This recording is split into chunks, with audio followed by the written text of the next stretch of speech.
कहानी की शुरुआत में हम एक जापानीज आदमी को देखते हैं जो एक सफेद खाली कमरे में जागता है। कमरे में न दरवाजा है, न खिड़की और न ही कोई और इंसान। जब वो दीवार के पास जाता है तो उसे दीवार पर एक अजीब सा बटन दिखाई देता है। एक्साइटमेंट में वो उसे छूता है और फिर दबा देता है। अचानक कमरे की फर्श और दीवारों से सैकड़ों हंसते हुए नन्हे फरिश्ते बाहर आते हैं। कुछ सेकंड के लिए वहाँ मौजूद रहकर वे फिर से दीवारों में चले जाते हैं, लेकिन जाते जाते वे दीवारों और फर्श पर अजीब अजीब बटन छोड़ जाते हैं। ये सीखने का चरण होता है। अब वो आदमी उस उंगली को सूंघता है जिससे उसने बटन दबाया था और अचानक डर के मारे जोर से चीखने लगता है। फिर वो मदद के लिए चिल्लाता है, लेकिन कोई जवाब नहीं मिलता। इसके बाद वो एक एक कर सभी बटन्स को दबाने का फैसला करता है, लेकिन हर बार बटन दबाने पर कमरे में एक नई चीज गिरती है। कभी छोटा सा टूथब्रश तो कभी बड़ा सा फूलदान, और एक ही बटन बार बार दबाने पर वही चीज दोबारा गिरती है। ऐसे करते करते उसे ढेर सारे चॉपस्टिक मिलते हैं, लेकिन उसके सामने वाला बटन दबाने पर एक छोटी ट्रॉली उसके पैरों पर टकरा जाती है। दर्द के मारे वो गुस्से में एक और बटन दबा देता है, लेकिन वो बटन एक बच्चे के पिछवाड़े का आकार लेकर उसके चेहरे पर गैस छोड़ देता है। घंटों बाद कमरा तरह तरह की चीजों से भर चुका होता है।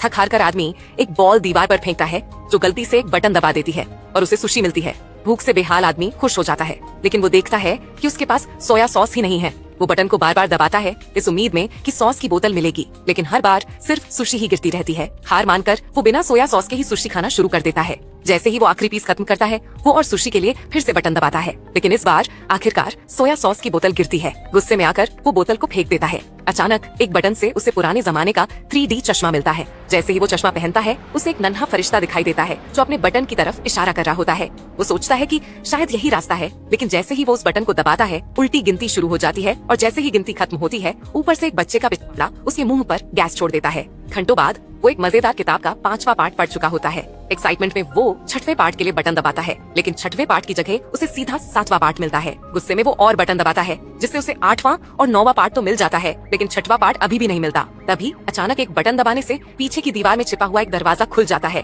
वो खुशी से झूम उठता है, लेकिन अपनी इस खुशी में वो भूल जाता है कि दरवाजे को खोलने वाला बटन कौन सा है। उनमें से एक बटन दबाने पर अचानक एक अफ्रीकी आदिवासी दीवार से दीवार तक दौड़ने लगता है। दूसरा बटन दबाते ही उसके सिर पर पानी गिरने लगता है। आखिरकार वो सही बटन ढूंढ लेता है, लेकिन जैसे ही दरवाजे की तरफ बढ़ता है, दरवाजा उसके सामने ही बंद हो जाता है। दूसरी बार भी वही हाल होता है। तभी उसे एहसास होता है कि बटन को दबाकर होल्ड करने से ही दरवाजा खुला रह सकता है। अब वो कई अजीबोगरीब तरीके आजमाता है। पहले पैर से दबाता है, फिर रस्सी से खींचने की कोशिश करता है और यहाँ तक कि दूर से फ्लाई स्वेटर से मारता है, लेकिन कुछ भी काम नहीं करता। आखिरकार वो एक फूलदान उठाकर बटन के ऊपर रख देता है, लेकिन बटन फिर भी ऊपर उठ जाता है। फिर वो सोचता है कि फूलदान को भारी बनाना पड़ेगा। सबसे पहले वो फूलदान के अंदर पानी भरने की कोशिश करता है, लेकिन कोई फायदा नहीं होता क्योंकि पानी सिर्फ उसके ऊपर ही गिर रहा था। अब वो फूलदान के अंदर ढेर सारी सुशी भरने लगता है, जिससे फूलदान इतना भारी हो जाता है कि वो उसे उठा ही नहीं पा रहा था। फूलदान का मुंह छोटा होने की वजह से वो चॉपस्टिक की मदद से एक एक करके सुशी निकालने लगता है। जैसे ही कुछ सुशी बाहर आती है, वो मुश्किल से फूलदान को उठाकर बटन के पास ले जाता है, लेकिन वहाँ जाकर उसे एहसास होता है कि वो फिर से बटन भूल गया है। घबराते हुए वो एक बटन दबाता है और दीवार से वही आदिवासी फिर निकल आता है। आदिवासी फूलदान से टकराता है और उसे 2 हिस्सों में तोड़ देता है। आदमी गुस्से में बड़बड़ाता है और फिर सही बटन को ढूंढ लेता है। अब वो उस बटन को सुशी से ढकने की कोशिश करता है, लेकिन बटन वापस ऊपर उठ जाता है। फिर वो टेप की मदद से उसे दबाने की कोशिश करता है, लेकिन ये भी काम नहीं आता। अब कुछ पेन किलर की वजह से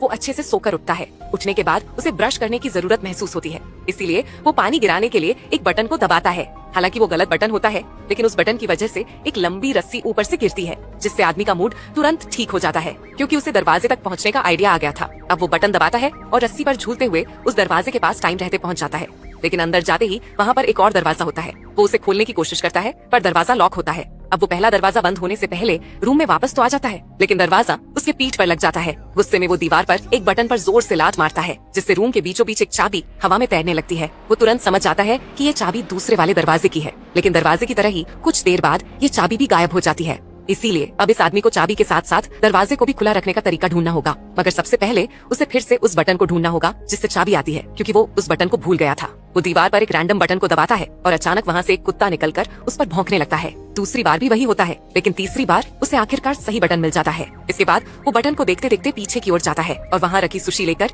फिर से उस बटन के पास आता है और सुशी को उस बटन के ऊपर रख देता है, लेकिन जैसे ही बटन दबता है, फिर से वही कुत्ता बाहर आ जाता है। गुस्से में वो दोबारा सही बटन ढूंढ लेता है और एक नया प्लान बनाता है। इस बार वो रस्सी की मदद से झूलकर दोनों बटन तक एक साथ पहुंचने की कोशिश करता है, मगर ये प्लान भी बुरी तरह फेल हो जाता है। जैसे ही वो फर्श पर गिरता है, उसकी नजर एक प्लंजर पर पड़ती है, जो कि उसे किसी पुराने बटन से मिला था। प्लंजर देखते ही उसके दिमाग में एक जबरदस्त आइडिया आता है। वो सोचता है कि प्लंजर की मदद से वो दीवार पर चिपक कर बटन दबा सकता है। कुछ फेल अटेम्प्ट्स के बाद आखिरकार उसका प्लान स्मूथली काम करने लगता है। वह रस्सी पर झूलते हुए प्लंजर की मदद से दीवार पर चिपक कर सही बटन दबाता है। फिर प्लंजर से खुद को पीछे धकेलता है और चाबी पकड़ लेता है। इसके बाद वो दरवाजे के बटन को दबाकर झूलते हुए दरवाजा बंद होने से पहले अंदर दाखिल हो जाता है। लेकिन तभी उसे एक और झटका लगता है। दरवाजे के ठीक ऊपर की तरफ एक और लॉक होता है, जिसे खोलने के लिए 3 नंबरों का पासकोड चाहिए होता है। वो हड़बड़ाहट में कमरे के अंदर वापस आ जाता है, लेकिन इस बार भी दरवाजा उसके पीठ पर लग जाता है। गुस्से में वो प्लंजर उठाकर सामने की दीवार पर जोर से फेंक देता है। जैसे ही प्लंजर दीवार से टकराता है, एक बटन दब जाता है और वही आदिवासी फिर से वहाँ प्रकट हो जाता है। लेकिन जैसे ही वो आदिवासी उसके सामने से गुजरता है, उसे उसके माथे पर 3 नंबर लिखे हुए नजर आते हैं। वो तुरंत समझ जाता है कि ये तीनों नंबर दरवाजे के ऊपर वाले लॉक का पासवर्ड हो सकते हैं। लेकिन दिक्कत ये थी कि दीवार के अंदर रहने का टाइम लिमिटेड था,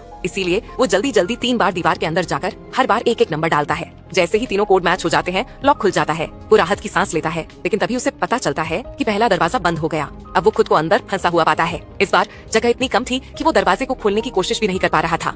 थक हार कर वो जमीन पर बैठ जाता है और सोचने लगता है। उसे वो पल याद आने लगते हैं जब वो बटन से मिलने वाली अजीब चीजों के साथ खेला करता था। उसे एहसास होता है कि भले ही वो वहाँ भी कैद था, लेकिन कम से कम वहाँ पर उसके एंटरटेनमेंट के लिए बहुत कुछ था। अचानक उसे साइड वाली दीवार से अपने चेहरे पर हल्की हल्की हवा महसूस होती है। हैरानी से वो उस दीवार को छूता है और देखता है कि उसमें एक दरार है। उसे तुरंत समझ आता है कि ये दीवार नकली है। बिना टाइम वेस्ट किए वो दीवार को खोलकर एक मिस्टीरियस हॉलवे में प्रवेश करता है। ये रास्ता हवा में तैरता हुआ लग रहा था और ऐसा महसूस हो रहा था मानो यहाँ से बाहर निकलने के लिए उसे अनंत काल तक दौड़ना पड़ेगा। वो बिना रुके दौड़ता रहता है और आखिरकार जब वो हॉलवे खत्म होता है तो वो खुद को एक नए कमरे में पाता है। जैसे ही वो कमरे में आता है, उसके बाल अचानक लंबे हो जाते हैं और उसके कपड़ों का रंग हल्का और फीका पड़ जाता है। इस बदलाव से वो चौंक ही रहा था कि तभी दरवाजा पीछे से बंद हो जाता है। कमरा देखकर उसे महसूस होता है कि ये कमरा भी पिछले वाले कमरे जैसा ही खाली है, लेकिन इस बार कमरे में छोटे फरिश्तों की जगह बड़े फरिश्ते मौजूद थे। वे थोड़ी देर तक कमरे में रहते हैं, फिर अचानक दीवारों में गायब हो जाते हैं। जाते जाते वे दीवारों पर अपने पीछे वही अजीब बटन छोड़ जाते हैं। ये अभ्यास का चरण होता है। अब ये आदमी लगभग हार मान चुका था कि तभी उसकी नजर ऊपर से आती एक अजीब सी रोशनी पर पड़ी। उसने देखा कि इस कमरे की कोई छत नहीं थी और ऊपर कुछ फरिश्ते उड़ रहे थे। अब वो इन अजीब बटनों को दबाने के बजाय उनका इस्तेमाल ऊपर चढ़ने के लिए करने लगा। लेकिन जैसे जैसे वो बटनों को छूकर ऊपर चढ़ रहा था, पृथ्वी पर अजीबोगरीब घटनाएं घटने लगी। फूल के खिलने से लेकर हाथी के मरने तक। जितना वो ऊपर चढ़ रहा था, इन बटनों का प्रभाव उतना ही बढ़ रहा था। अब इनका असर केवल प्रकृति तक सीमित नहीं रहा, बल्कि मानवता और छोटी बड़ी चीजों पर भी पड़ने लगा, जैसे टोस्टर चलना या इंसान का चांद पर उतरना। आखिरकार जब वो अंत तक पहुंचा तो उसके बाल और दाढ़ी दोनों बहुत लंबे हो चुके थे। अब उसे बटन छूने की भी जरूरत नहीं थी। वो फरिश्तों की तरह हवा में तैर रहा था। इस ऊंचाई पर पहुंचकर उसने पिछले दोनों कमरों से मिले अनुभवों को याद किया और भगवान की अपनी भूमिका को स्वीकार किया। उसने समझ लिया कि बटन दबाने का काम अब नहीं करना, बल्कि मानवता के लिए सबसे बड़े निर्णय लेना है। वो अब चुनिंदा तरीके से मानवता की सबसे बड़ी हिट्स का चुनाव करने लगा। जैसे जैसे उसका काम पूरा हुआ, कमरे की दीवारें गायब होने लगी और उसकी जगह पंखों का घेरा बन गया। फिर एक चमत्कारी पोर्टल प्रकट हुआ। वो उसमें प्रवेश करता है और आखिरी कमरे में पहुंचता है। ये चरण भविष्य का होता है। इस कमरे की एक दीवार पर सभी महाद्वीपों के नक्शे बने हुए थे। वही दूसरी की दीवार पर एक बड़ा सा बटन था, जिसे वो आदमी दबाने जा रहा था। और इसी मिस्टीरियस एंडिंग के साथ ये कहानी यहीं पर खत्म हो जाती है। अगर आपको ये वीडियो पसंद आई हो तो इसे लाइक करें और अपने एक दोस्त के साथ जरूर शेयर करें। तब तक के लिए मिलते हैं अगली वीडियो में।